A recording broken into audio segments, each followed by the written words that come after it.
মধ্যপ্রাচ্যে আবারও বাড়ছে উত্তেজনার পারদ। মধ্যপ্রাচ্যের অস্থির ও ভূ রাজনীতিতে আবারও চরম সতর্কতা দিল ইরান। তারা আবার তাদের মিসাইল সক্ষমতা বাড়াবে। যুদ্ধ শেষ হয়নি, শুধু রূপ বদলেছে, আর সেই নতুন যুদ্ধেই ক্ষেপণাস্ত্রই এখন ইরানের প্রধান ঢাল। বার্তা সংস্থা মেহের নিউজের এক প্রতিবেদনের মাধ্যমে জানা যায়, ইরান স্পষ্টভাবে জানিয়ে দিয়েছে তাদের মিসাইল শক্তি বাড়ানোর কোনো বিকল্প নয়, বরং একান্ত অপরিহার্য। শুধু প্রতিরক্ষা নয়, এটা শহীদদের রক্তের উত্তরাধিকার। ইরানের Islamic revolutionary guard corps IRGC এর একজন শীর্ষ কর্মকর্তা মেজর জেনারেল মোস্তফা ইজাদি স্পষ্ট করে জানিয়ে দিয়েছেন, ইরান তার ক্ষেপণাস্ত্র কর্মসূচি অব্যাহত রাখবে। শহীদদের রক্ত আর পবিত্র প্রতিরোধ যুদ্ধের অভিজ্ঞতায় গড়া আমাদের এই মিসাইল শিল্প, এটিকে এগিয়ে নেওয়াই আমাদের দায়িত্ব।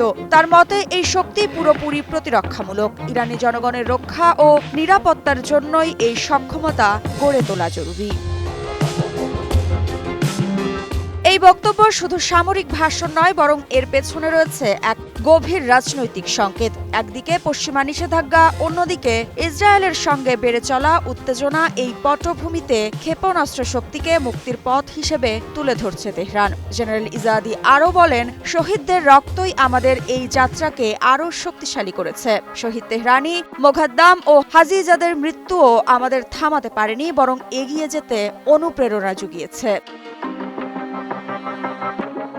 তবে সামরিক বিশ্লেষকরা অবশ্য বলছেন, ইরানের ক্ষেপণাস্ত্র সক্ষমতা এখন যে স্তরে পৌঁছেছে তা শুধু মধ্যপ্রাচ্য নয়, বরং ইউরোপ পর্যন্ত প্রভাব ফেলতে সক্ষম। ইজাদির কথাতেও তারই প্রতিধ্বনি পাওয়া গেছে। তিনি বলেন, বিশ্বের সামরিক বিশেষজ্ঞরা আজ ইরানের মিসাইল শক্তিতে বিস্মিত। তিনি বিশ্বাস করেন, শহীদদের আশীর্বাদে এই রণশক্তি একদিন শত্রুদের উপর নিয়ন্ত্রণ প্রতিষ্ঠা করবে। বিশ্ব যখন ইরানকে নিরস্ত্র করার চেষ্টা করছে, তখন তেহরান তার ইতিহাস ও শহীদদের আত্মত্যাগকে সামনে রেখে বলছে, আমরা প্রতিরোধ করব। যুদ্ধ চায় না, কিন্তু মাথা নত করব না। আর এই প্রতিরোধের প্রতীক হয়ে উঠছে মিসাইল। এখন প্রশ্ন একটাই, এই অস্ত্র প্রতিরক্ষা সীমায় থাকবে নাকি আরেকটা বড় সংঘাতের ইন্ধন যোগাবে? মৃত্তিকা সিনহা বিশ্বাস, নিউজ 24।